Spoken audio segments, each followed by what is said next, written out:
Hold on. I didn't do the countdown. Oh, well. I normally do the countdown and we give us a little time to warm up and everything like that. But I didn't this time. We're just live. Hi everyone. Welcome to our live author Q&A with Ivor Steven. I'm KT Cito of Fake Horse Inc. And I'm here today to celebrate the launch of Ivor's new book, Tullawalla, a meeting place where my empty hands are full of memory and rhymes. Yeah. Thank you, Katie. It's a pleasure. Welcome everyone, and welcome Ivor. Thank you so much for allowing Fake Horror to publish your book, and thank you so much for joining me this afternoon for this interview. I'm so excited about your launch of your book. I hope you don't mind me prying into your life for the next 45 minutes. Well, you actually pried a fair bit. You're in my bedroom now, which is my office and bedroom all in one. But it's a pleasure, great pleasure to be here from way down in Geelong. Yeah, but now, what part of Australia are you in? Well, people know with Melbourne, which is the capital of Victoria, which is the bottom south end of Australia, and Geelong's probably another hour outside, heading south towards Tasmania. Okay, you get past Geelong, you get in the Bass Strait, and they're heading for Tasmania. Okay, and after Tasmania, there's Antarctica. Okay, there's a lot of water down there, a lot of water. So you got to be able to swim well in Australia. Okay. Yeah, and run apparently, because there's lots of things that will kill you, right? Oh, only if you stand on them. Okay, don't go swimming in the crocodile-infested waters. They're pretty dangerous. And don't go where the sharks are and things like that. And don't stand on the snakes. But other than that, we're pretty safe. What about the giant spiders? I saw this one picture with the web when somebody came home and there was this huge web all over their porch, and I was like, nope, that's a big nope for me. No. The big spiders are not too bad, but the most dangerous spiders are the small ones, like redback spiders and little white-tailed spiders. And they happen to live under houses in damp areas, and that's wonderful. And that's where plumbers have to go to do their work a lot of the time. So we have to be friendly with those dangerous spiders. Okay, I've been bitten a few times. Yeah, I've been bitten a few times, but I've lived through them all. Okay. Okay. You're so nonchalant about the fact that you were bitten by these deadly spiders. Well, it's not about it. No, it's not a big deal. It's all right. Whack them over the head with a spanner or a pipe. All right. Yeah. The whole point of this. Yeah. The whole point of this is I want everyone to love you as much as we love you over here at Faircourt. So I'm going to ask you a couple of questions, maybe like 50, give or take. No, I'm kidding. Not that many. But I'm going to ask you some questions, and feel free to make things up or tell me the truth, whatever makes you happy.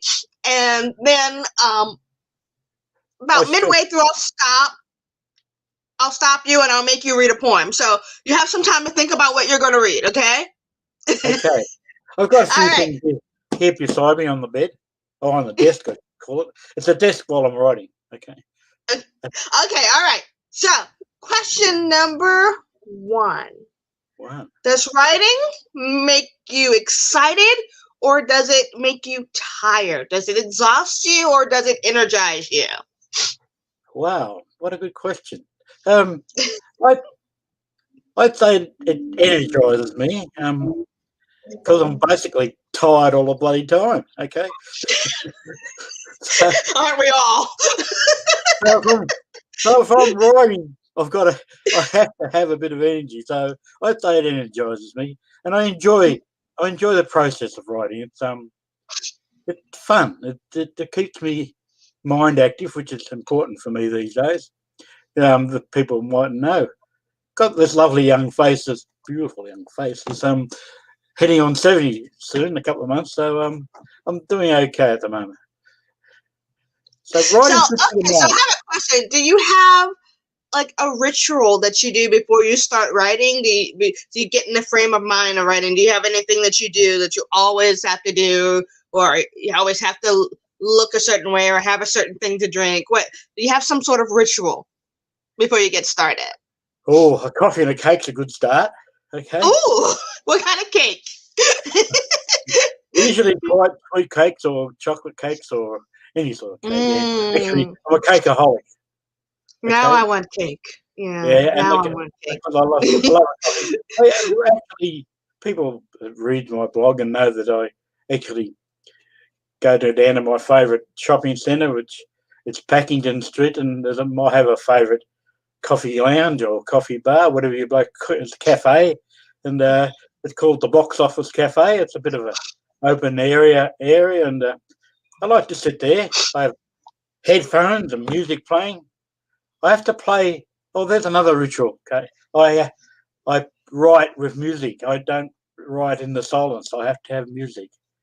I the brain. So that some people need it silent. My little head, whatever happens inside the brain there, it needs a bit of music while it's going. So I write down at the cafe quite often. It might be 2 or 3 times a week. I'll be there, and I'll have drafted a rough poem and shown a couple of the waitresses and a couple of people I sit with, and they get a bit of a giggle. So and then I polish it up when I get home. The polishing is So always. now, is it? It's like is what's the weather like in Australia, in Melbourne right now? It's like fall, right? The Yeah, equivalent. we're in the kind of in the middle of our fall and autumn, and it's around about 20 degrees. So we're going to have a couple of warm days over Easter, because Easter's traditionally our um, the surf carnival, Bells Beach Surf Carnival, which is just down the road from Geelong. So we're the centre of the surfing area here in Geelong, and so it's reasonably warm for the sort. Although they wear bloody softies, they wear wetsuits these days, you know. But so it's about 22 degrees today. It'll be 27, 28 on the weekend on Easter, Good Friday. That's Celsius for our Yeah, Yanks yeah. over here. The Yanks over here. That's 20 degrees Celsius. So that's Which is that's not about quite as cold as you think it is, but it's yeah, pretty cold. 20 in the 70s, and you get into the high 20s. We're heading for 80s on the over Easter. So it's still reasonably warm here at the moment, even though Geelong's reasonably south. But Australia is basically very, very the top half very close to the equator, you know. Yeah. So we're subtropical, tropical, and semi-tropical, and what do we call it? Temperate area. Geelong's in the temperate area, you know. If everybody went to school, Right. yeah. So, yeah. Okay, so next question. Next When question. was the first time you realized that words had power? Oh, well, I come. I'm not Well, asking the easy questions here tonight. well, words had power for me because I started writing after I had a serious stroke 20 years ago now, nearly 21 years ago now, and I had to go through rehab. I couldn't even sign my own name, and the language is pretty ordinary, and the communication skills was fairly ordinary, and I basically lost the meaning of words. And I had to read dictionaries and start with crosswords. I suppose crossword puzzles, they were important to me back then. That's how I started to learn words. I had a dictionary in one hand, and a crossword, and Mr. Dictionary, I call him Mr. Dictionary, he was my favourite man, favourite person, and so I learnt the words that way, and then I started writing a few jingles and little lines, and at my speech therapist, I still don't speak too well. I hope she's not watching. um, she Well, you encouraged know me. what? You speak wonderfully, and I actually have some experience with speech therapy because of my hearing loss, and so I had to go through a little bit of speech therapy for that um, back in my teens. And one of the things that was hard for me was remembering how words were supposed to sound. Yes, yeah, yes, I understand that completely. Yeah, I had a lot of. Yeah, I still get words mixed up. I say things to people, and it's not what I wanted to say. It's just funny. Well, I didn't mean that. No, but the thought. What's the thought that counts? I always say. Okay. absolutely. And your thoughts are so expressive. That's one thing that I enjoy about your poetry is that when you look at them, when you read them initially, it seems like it's quite simple, but it's not. There's a depth there that, as you go through, Yeah. and each poem in this book kind of builds upon the next. So as you go through, the meaning kind of blooms in the back of your mind. You know what I mean? Yeah. Well, they're kind of dreamy sort of poems, so that's okay. And what was the original question? Tell me about words. What's important? What's important? The important word or something. Yeah. I don't know. It's important to me to be able to do words. At one stage in my career, words were not possible, and so I enjoyed the fact that I can actually write a poem. And, There's a and that, power in that, right? well, Does it for give me, you a feeling of power? it's an opening that wasn't possible. And at one stage, I thought I'd never be able to do again. I've probably got a few poems about that sort of situation. And we're talking about me poems. You've got poems. It's just poems, okay? And my poems have layers because my thoughts are layered. I start writing and there's another thought behind that, and I kind of get it into my poem, and I try to. And at the end, I try to have happy endings. I don't like sad poems. I've got enough sadness in life, and we try to have a little twist at the end, and a little bit of meaning. Not a message. Oh, I don't mean messages. I'm not So very very do you find philosophical. Yes, dear. do you find when you're writing that the words kind of get away from you? Like you start out thinking you're going to be writing one thing, and then it ends up being something else? Often, often.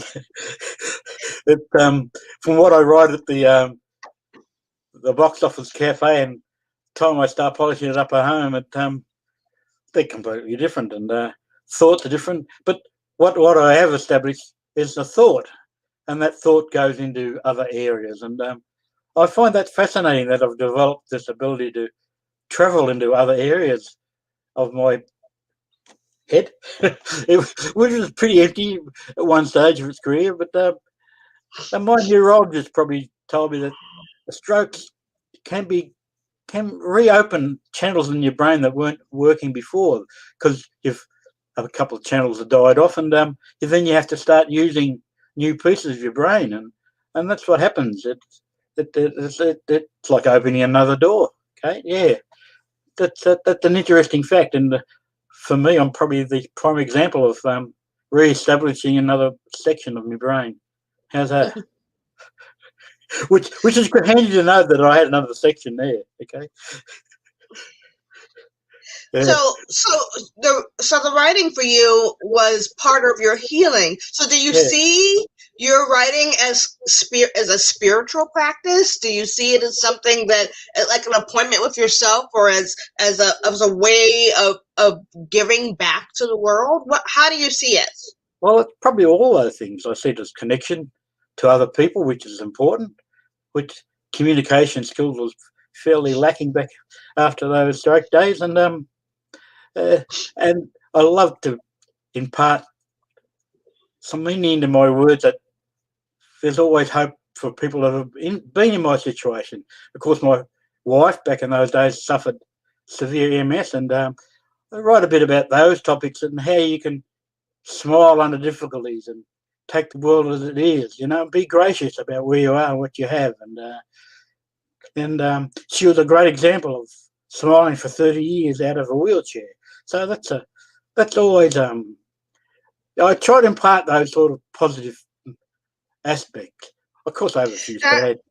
I have a few sad times, but that's life. We have sadness in our lives, of course. I imagine that was a very difficult period for you where you were recovering from the stroke and your wife was still suffering with MS. What do you credit with what gave you strength to get through that? I must Was have. your writing a big part of it? Writing was a big escape part for me, but the the like the help from your family is important, and the person you're looking after. She smiled. She had a great attitude to life, even though finality was part of her life. That MS was every day was a downhill journey, but she went on for 30 years, so I think her strength, her character, and ability to smile and be positive helped her last so long with a pretty serious illness. It's very well, I couldn't tell you all the contraptions we used to have around the house here, but it was kind of looked like a mini hospital most of the time. But I had carers and helpers, and of course parents, and absolutely magnificent brothers and sisters. So you have help, and you can't survive. And they were tough times, of course. Relationships between me and Carol, I'd say, grew stronger, if you can believe that. The caring factor, and she loved me being her care, and I loved looking after her. So, how's that? That's wonderful. That is so touching, and it just inspire your story. It's so inspiring. Um, so, do you put a lot of her into your writing? Well, originally I was writing while she was still alive for a while, after my stroke, and so I was writing, and they were all in the desk at home, and I'd read her a few lines, and she'd have a bit of a laugh, and that one's about me, Ivor, and she'd have a giggle, and it was nice, just like you then. She'd have that sort of giggle, and that was good to make her smile, and she loved to smile. She was very emotional. MS made you touchy and emotional. You'd laugh, you'd smile, everything affected you, and so she got affected with smiling. I loved to make her smile. So with my stupid in my early days of writing, I don't know where they all made it, but they seemed to entertain her and make her happy. So that made me happy, and so I kept writing and doing these little lines, and of course with encouragement from my therapist and at the rehab centre, because I had to keep going back for a while, and I branched out into joining local writers groups and wore the dunce's hat and sat in the corner for a while. But I seemed to branch out a bit. I developed, I don't know, but I've kind of joined the Geelong Writers group, and tonight I'm going to Geelong Writers committee meeting.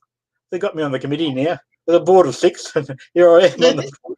Yeah, I don't know whether I'm the. I don't know. I think So, but the president might be older than me. Hopefully. okay, so how many hours a day do you write then? Because you said you went over to the coffee house and you do most of your writing there. So, Yeah. are you only writing at the coffee house, or are you writing at home too? Yeah, I like to write early in the morning. I'll be polishing off that stuff I wrote the day before, but I wake up with ideas in my head. Oh, not totally blank when I wake up, but I like to write. So it can be any time. So there's not a set schedule, which is part of my problem. I don't have schedules. I do it because I've got a blog, so I do blogging, and I seem to have a lot of followers and have trouble getting around it, answering a lot of, and I like to try and put up a poem I don't put up 2 or 3 blogs every day. I put up one important one, and then I might reblog a couple of articles, but I reblogged an article from my niece Kerry this morning. She put up a lovely story, which was quite thrilling. So that was my only entry for a poem today, but that doesn't matter. But I try to do something every day because I want to do it every day. I have a need to write every day. I think writers have a need that you want to write. You're not really happy not writing. So Right. Yeah. So it's like an appointment with yourself. Yes, it's no schedule, but you feel empty. But at the end of the day, if you haven't written something down, even if it's only, I do some haiku. So I like writing haikus because even though they're only 3 lines and only that 17 syllables and whatever, they might take me a couple of hours to form a proper one because I'd like to. But a haiku is so complicated. It really is an art form in itself. To do it well, and you do it well, is quite striking because it has to strike the balance of telling a complete thought. Yes, in that small amount of format. That format is so tight and small. I haven't mastered it. I haven't mastered it at all. It's a very tight format, but I enjoy because it's small and simple. That probably suits my simple little head. But they're concise. But you try and get meaning out of the 3 lines, and then you've got to have a kind of a twist in the last line. There's a format to it all, and I don't know. The Japanese must have a bit of warped sense of humour in their haiku writing, but it's a connection with nature and the world around you. They're not meant to be, or I think they're called senrus. If you write about personal stuff, so they're all got different names, and but there's been a few offsprings of the original haiku, but the original haikus are very, very interesting form. Yeah.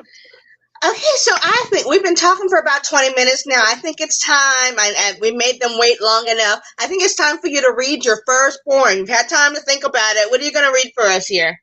Well, I did have one picked out, so I cheated a little bit. I'm going to give you the floor. Hang on. Let me switch things over here so that you are the only one that is shown, and you're going to read. Oh. There you go. Okay. It's just you. You have the floor. Got warm wardrobe door on. Okay. This poem's actually, my book title is Tullawalla, and Tullawalla, and it's called and one of the chapters is called "My Empty Hands Are Full of Memories and Rhymes," and my subtitle is Tullawalla, where my memories and rhymes meet. It's I can't even remember the title. Sorry, but anyhow, go on. I'll stop here. Okay, all right. A bit of a side note here. I let him beat me down on this subtitle because I was like, it's too long. Nobody's going to remember it. It's hard to. And he was like, no, it's perfect. It makes sense. And after I read the book, I was like, okay, fine. But I want to make a point. It's very long. It's a long subtitle. but when you see the book, when people see the book cover, it kind of goes all together. Tullawalla, well, a lot of people don't know the name, so it actually means a meeting place, an Aboriginal name. So that was the part of the subtitle, and then the most important thing is where my empty hands are full of memories and rhymes, and that's what my book is all about. So they had a big meaning. All right. Okay, let me give you the full screen. You got to start over. Okay. All right. Ready? Here you go. Okay, I'll read the poem now. All right? The poem's called Memories and Rhymes. My inner vacuum is full of earth and sky. Lying in my voice, my universe passed by. My lonely heart is full of love and grace. laying upon evening dew. I watch my star shine in space. My empty hands are full of memories and rhymes. Resting on my bed, I watch my dreams fall on lines. And that's that lovely little poem. Okay, I thought you'd like that one. Uh, That Let's was great. I actually missed the end of it because I knocked my phone off my desk. I you didn't spill my wine though. shouldn't wiggle around so much. Okay. Yeah, I was putting my wine down. I knocked my phone off onto the floor, so I missed the end of the poem. But I like the beginning of it. Well, my wine is fine. My wine is fine. Okay, that was the poem for all those who were listening out there. Okay. Okay, all right. So, let's see. I'm saying. Oh, itchy neck. What is your favorite, most unappreciated book? My favourite unappreciated book. Yeah, so the book that you like that no one else seems to like. Oh, you asked some hard questions. I'm trying not to ask questions that everybody asks. Probably, I'm a Leonard Cohen fan, all right? Deeply, but he's been with me, all through my junior years and my marriage and through my troubled times, and he's been kind of a mentor for me, and his books are really fabulous books, and I suppose a lot of people wouldn't read Leonard Cohen books; they listen to his music. So I'll say Leonard Cohen's recent book, which was kind of an biography written by his son. Okay, and it's called The Flame. Leonard Cohen, The Flame, and I don't think a lot of people have read that book, but they should. If they want to know anything about how to be a survivor and how to live and how to write poems, how to have meaning, how to be emotional. Oh, God. He's a man of a million words and a million thoughts, and his connection spiritually with nature and with love. He covers everything. And they're all in different formats and different words. And he does a little drawing through his book and little squiggles, and he's a fascinating man to read about. And I've got another biography of his I'm reading at the moment. So can't get enough of Leonard Cohen. He might have passed away, but his life lives on through his music and through his words. Okay. So beautiful. So I want you to tell the story about how this book came to be. You told a little bit of it last night during your live reading, and I was trying to cut you off because I'm like, I'm going to make you tell this tomorrow. Well, but it's can a you tell? Story. Well, it's a lovely little story. It's way back, 4 or 5 years ago, you're sending messages backwards and forwards to my little niece Kerry over in Philadelphia. I talk to her quite often on the message bank stuff, and we're in contact all the time. And because she's a bit of a special lady in the wheelchair, and of course I've got that affinity with those sort of ladies. So, but she's a special lady, and she's very talented and very clever. And she did a few years ago. Oh, it must have been 4 or 5 years. I can't quite remember. But why don't you start up a blog site, Ivor, and get your words out to the world? And I said, I can't do that. I wouldn't know what. I was pretty computer illiterate back in those days, and I still am a bit. But that doesn't matter. We blunder around. Anyhow, she suggested I start it up, and she gave me a bit of a hand, and so I had started this blog site, and as you know, they kind of snowball along, and I got into this habit of writing every day, and which was good, because I got, I don't know, over 1,000 poems. So a couple of years ago, I was over visiting Kerry in Philadelphia, or Ben Salem, which is just out of Philadelphia, not that far out, and sitting around, and I was visiting there for a week or so, and sat around at the table and having dinners, and we got chatting. And she said, Ivor, why don't you start writing a book? And I said, I can't do that. And she said, you can, Ivor. And I said, no, I can't. She said, look, you get a manuscript or a book together, and I'll do some drawings for you. And she said, well, okay, you do the drawings, and I'll do a book. So that's where it all began. And of course, last year we had that COVID year, and of course it's still going a bit, and we had plenty of time to sit around. We were isolated, shut down, shut in, shut out, whatever we were doing, and I wrote a few COVID poems during those times. I wrote a few poems about that man Trumpet, whatever his name was. And those didn't make it into the manuscript. oh, yes, one they called. Oh, there was one in the manuscript. There's a couple. There is a couple. Yeah. I might read that one to you. We'll let the readers figure. We'll let the readers figure out which ones actually did make it in. Not all of the Trump. Poems made it in there. Anyhow, back to the story. We got sidetracked. How do we get sidetracked? Trump was pretty good at sidetracking things, isn't he? Anyhow, we'll go. Anyhow, I was at Kerry's table, and she encouraged me. COVID, and of course, I had time to write, and so I had probably over 1,000 poems in my collection at home here, and on my computer, and some weren't. Some are not even on my computer, only in notebooks and old books that I used to handwrite into, and I had an old typewriter, and they were all spread everywhere, God. Anyhow, so I selected some poems, and I think I told you there at one stage, Faye Crooks, I got about 170 of them together, and there was a big question mark. I think that's too many. So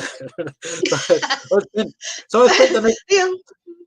Some of them were short, though. Some of them were shorter than others. So yeah, 170. Yeah, but poetry books. The way you pared it down was good. The way you pared it down was good. I have to say, it flows very well. Well, and then so I had to colour a few, and that took over a month or so of patience and wondering what I was doing, whether I was ever doing the right thing or chopping out the right poems. But anyhow, we couldn't have a book like an encyclopedia. So anyhow, it was Kerry's idea to do the book, and so it was. She was a great inspiration. Hi, Kerry. And that was something you didn't tell us.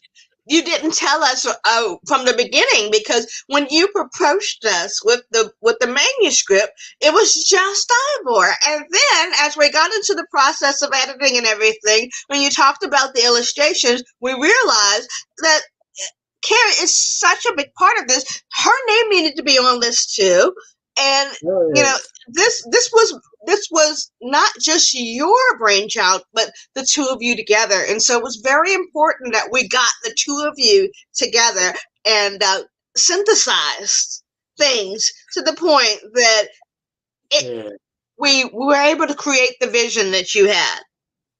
I think you guys have done a wonderful job on that presentation, the overall. You kind of latched onto my thoughts very well. The book cover with Kerry's name on it as well as a great presentation, and putting Kerry's design on the inside covers a great acknowledgement of Kerry's work, and the drawings, of course, her drawings speak for themselves. They're just marvelous pieces of innovation.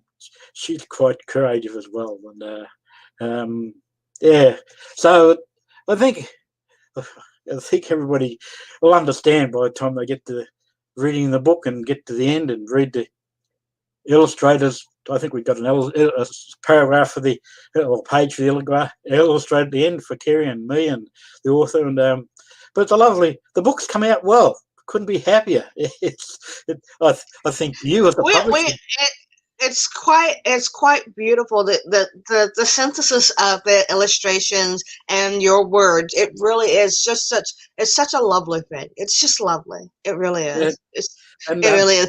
Okay, so I'm gonna stop you because I Yeah. want you to read one more poem to us right now. We're at 35 minutes, and I want you to read another poem here. Yeah? Okay, I'll read one. This is from my chapter 3. Chapter 3 called Dragons, Wizards, Fairies, and a Spacecraft. And people might know, before I went to America 2 years ago, there was about 2.5 years ago, I had another stroke. So I was locked up in the hospital again, and I was actually put in an isolation room at one stage. Don't know whether that was for the nurse's sake or for my sake. I'm not quite sure about that. But anyhow, I wrote that poem. It's called Itmims. Itmims is the name of my spacecraft. The Itmin, ITMIMS, it stands for Ivor's Time Machine in Microspace. So I invented, while I was lying around in the hospital, I invented this little vehicle I could travel around in and escape the world. I was in hospital for another nearly 3 months. But anyhow, I'll read you the poem. We got chatting again. Here we go. I'll read the poem. Itmims, Ivor's Time Machine in Microspace. Welcome aboard my bubble ship, Itmims. Come fly with me into the unknown. We shall traverse time and space, across the borders of level 7, beyond the boundaries of intelligence. We'll discover the story of Tullawalla, capture the heart of a beautiful redhead, learn about her journey of grace and bravery, understand the depth of your soul, show others what happens to the heart, find your star, your colour, your lost art, walk deserts and space, swim the Milky Way, breathe the air I breathe, see what I see, feel her soft red hair on your cheek, step inside my Itmans, sharing love on the high seas. That was my journey in hospital. Okay. That was lovely. That really was. Thank you so much for sharing that one with us. That's what a stroke does to the brain while you're lying in the hospital. Okay, you invent a space machine to fly out with. Okay. Yeah. That's one thing. How do you choose your allegories? You use a lot of allegorical language in this book. You make a lot of inferences and you draw pictures with your words. How do you choose them? I don't actually choose them. I've always had even from my early young days, I had what you call childhood dreams and great imagination. I'd be the sibling would be out the backyard making a castle and building things, and in my own little world, I'd be in the imagination world. So climbing trees was a great habit. I didn't fall too often, so that was pretty good. And so I had developed this piece of imagination, and of course that went into I did maths and science, and I was like an industrial chemist. So the man has to have some sort of imagination to handle those subjects, and the science was always interesting for me, and I love geography, and I love those imagination. I loved looking into history and imagining myself being in history. So I flip into history subjects quite often, and I suppose that's where my spiritual connection is. That through my imagination, I'm not very religious, but I'm spiritually minded. I think we all have spirits, and that's what makes us the people we are. We don't need basically the religion. Right. What you Exactly. are yourself is your religion, and that's what I believe in. And that we've all got a spirit, and probably religions and churches are places to express those self spirit that you have. That's my thoughts on all those subjects. I shouldn't go too deep there, sorry, but yeah. That is, you're being a little bit cheeky there. A little bit cheeky. That's okay. But I'm a little bit cheeky by nature. Okay. Yeah, yeah. We tend to stay away from those types of conversations because Yeah, well, it gets we're always touchy on the over fault. here. It gets touchy over here in the across the pond. It really does get touchy over here in the States. They have some people, they really feel strongly about things like that. But I think that the thing that everyone needs to remember is that we all have the same message at underneath, all the Yeah, way at the bottom. that's my thought. Just be kind to each other. To Yeah, be kind, and I think kindness is just such a wonderful thing. I Yeah, think in reading a lot of and listening to a lot of Leonard Cohen, reading a lot is important with Leonard Cohen, and that's what he believed in, the kindness of man, and the spirit of man. They're very spiritually connected with the world, and that rubbed off on me a little bit, which is nice to know. Hopefully, it sticks as I keep it going is. along. It's such a blessing. It really is, and it's one of those things that if we can all come together and Yeah, understand that we I think all. Are you breaking up?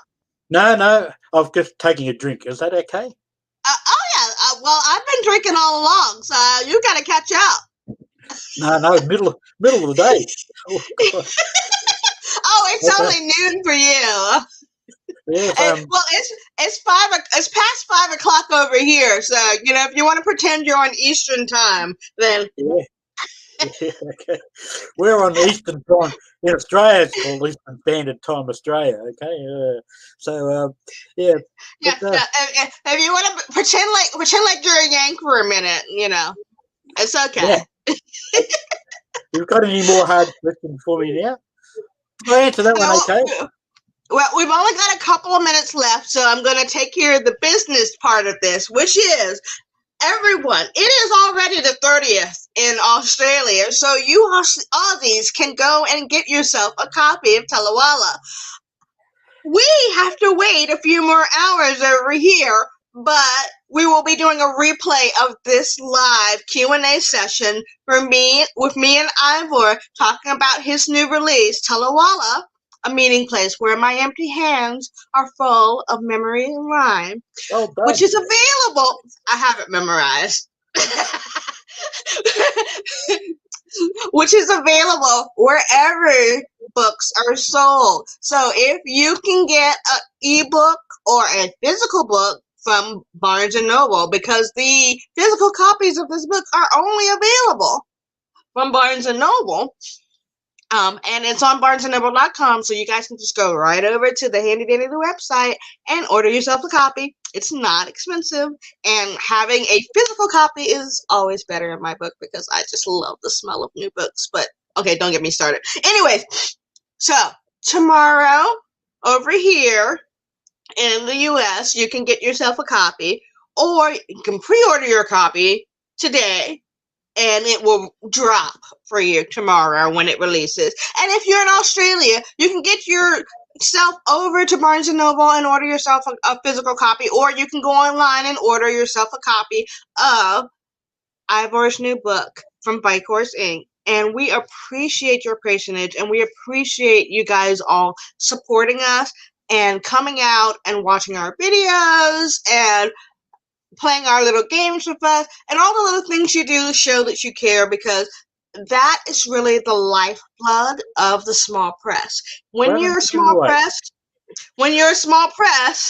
it's Very completely dependent on the people, on our friends, our family, on the people that we know, on this Facebook ads that we buy.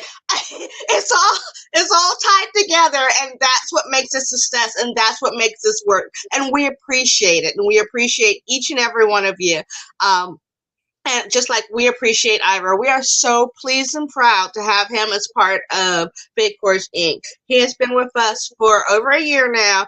We are a very young press. We are 3 years old.